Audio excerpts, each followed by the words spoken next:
soir rapporté, il a crucifié Pierre. Pierre dit qu'il a crucifié le même Jacques C.R. Et si Pierre t'a réveillé pour le Chaudia, qui image l'églisier, puis mon élément campé, il a prêché l'évangile là soudainement, laisse à Port-au-Prince dangereux. Il déploie une équipe chef pour venir suivre l'ex qui a radoté soudainement, ça l'a dit. L'ex chef vient revolver, bas ceinture, bas chemise, et puis nous-mêmes, c'est l'évangile là-bas. Et puis il y a un élément qui dit, et dit monsieur, mon calme, vous lui. Et les messages à venir, ça me dit, élément vous dit ça, dit monsieur, il y a plus de 25 ans m'a posé l'évangile, je ne peux pas qu'on soufflette, mériter qu'à la même.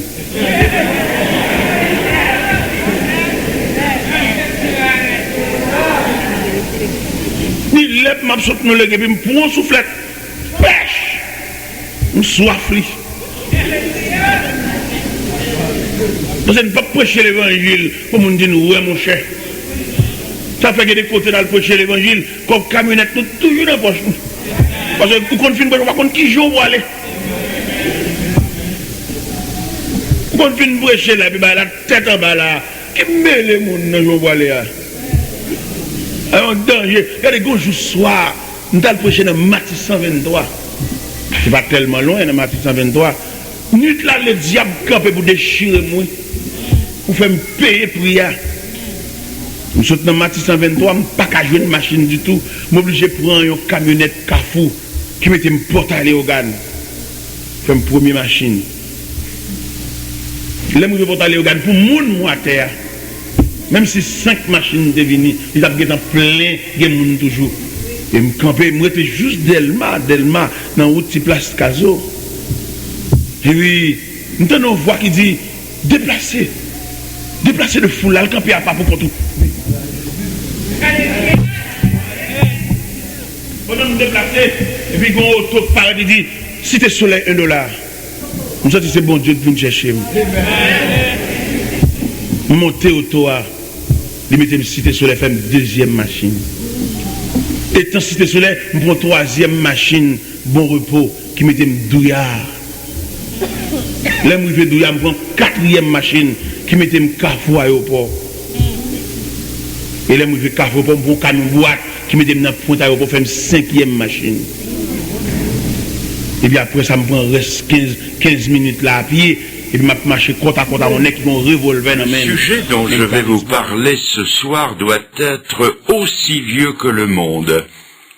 Et pourtant, il n'a rien perdu de son actualité, au contraire. Il est appelé à faire parler de lui de plus en plus. Ce que vous allez entendre ce soir, vous ne l'oublierez jamais. Même si vous vous efforciez de ne plus y penser.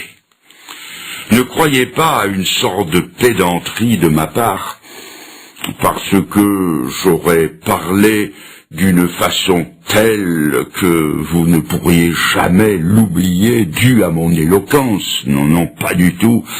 Ce que vous allez entendre sera inoubliable dans le sens que vos voisins, la radio, la télévision, les journaux vous en reparleraient. Je vais vous parler des tremblements de terre. Nous savons tous ce qu'est un tremblement de terre pour en avoir entendu parler ou pour l'avoir ressenti à faible intensité. Pour employer une expression triviale, pourtant due à la plume d'un savant, un tremblement de terre, c'est la croûte terrestre qui se met à vibrer un peu à la façon de la peau d'une vache quand une mouche vient la taquiner. Mais ce qui nous intéresse, c'est de connaître les causes des secousses telluriques. Et en voici deux. Premièrement, une cause naturelle et physique. Comme la peau d'une vache tremble sous l'effet d'une irritation, de même la croûte terrestre vibre sous l'effet de certaines irritations. Au temps où la science faisait ses premiers pas dans ce domaine, on croyait qu'il se produisait des crevasses dans le fond des océans, et que de grandes quantités d'eau entraient en conflit avec les masses incandescentes au centre de la Terre, produisant de gigantesques déflagrations dont nous ressentions les effets en surface. Cette théorie dite du catastrophisme a été abandonnée et remplacée par celle des plaques tectoniques et de la dérive des continents. Pour plus de renseignements, prière de s'adresser aux travaux de l'éminent volcanologue que fut le regretté Haroun Tazieff. Voici un court extrait de ce qu'il écrivait dans un journal de la presse helvétique. Je lis. 100 000, 500 000, 1 million de morts en l'espace de quelques minutes. Imaginez-vous que cela puisse arriver autrement que par le déclenchement de quelque absurde guerre nucléaire? Non, sans doute. Et vous avez tort. Vous avez tort car l'évidence géologique a fini par me convaincre que jusqu'ici l'humanité a eu une chance prodigieuse et que les catastrophes de Pompéi et de Saint-Pierre de la Martinique ne sont rien à côté de ce qui l'attend. Il y a aussi une deuxième cause, d'ordre spirituel, et c'est celle qui va nous occuper à présent. Les tremblements de terre sont des phénomènes naturels, par lesquels notre attention devrait être attirée sur des faits d'une valeur spirituelle très importante. La Bible nous en parle à plusieurs reprises. Et je vous lis ces paroles que je trouve dans l'évangile de Matthieu au chapitre 27 et à partir du verset 50. Nous sommes dans la finale de la passion du Seigneur.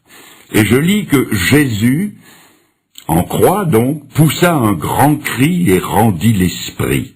Et voici, la terre trembla. Les rochers se fendirent. Le voile du temple se déchira en deux depuis le haut jusqu'en bas. Le centenier et ceux qui étaient avec lui pour garder Jésus, ayant vu le tremblement de terre, et ceux qui venaient d'arriver furent saisis d'une grande frayeur, et ils dirent, assurément, cet homme était le Fils de Dieu. L'événement que je viens de lire est le centre de l'éternité et d'une portée universelle au sens le plus large du terme. De quoi s'agit-il? De la mise à mort de 3 condamnés. Et le fait eût été sans importance et ne serait jamais parvenu jusqu'à nous si l'un des 3 n'avait été le Fils de Dieu. Toutes les puissances du ciel et de l'enfer étaient dépêchées en observation autour de la croix. Jésus-Christ livrait au prince des ténèbres la bataille décisive qui allait lui ravir la suprématie sur l'enfer et sur la mort. Le salut de centaines de millions d'âmes était en jeu, le salut de mon âme et de la vôtre. D'un côté, il y avait Jésus-Christ, qui venait pour expier les péchés de tous ceux qui croiraient en lui. De l'autre côté, il y avait Satan et ses émissaires qui, sachant que leur défaite s'approchait à mesure que s'approchait la mort du Seigneur, tentaient de le dissuader de poursuivre son œuvre en l'incitant à descendre de la croix par ce défi. Si tu es le Fils de Dieu, descends de la croix. Si par sa mort, Jésus allait, comme il est écrit, goûter la mort pour tous ceux qui désormais mettraient leur confiance en lui allaient échapper à la puissance du prince de la mort et lui glisser entre les doigts.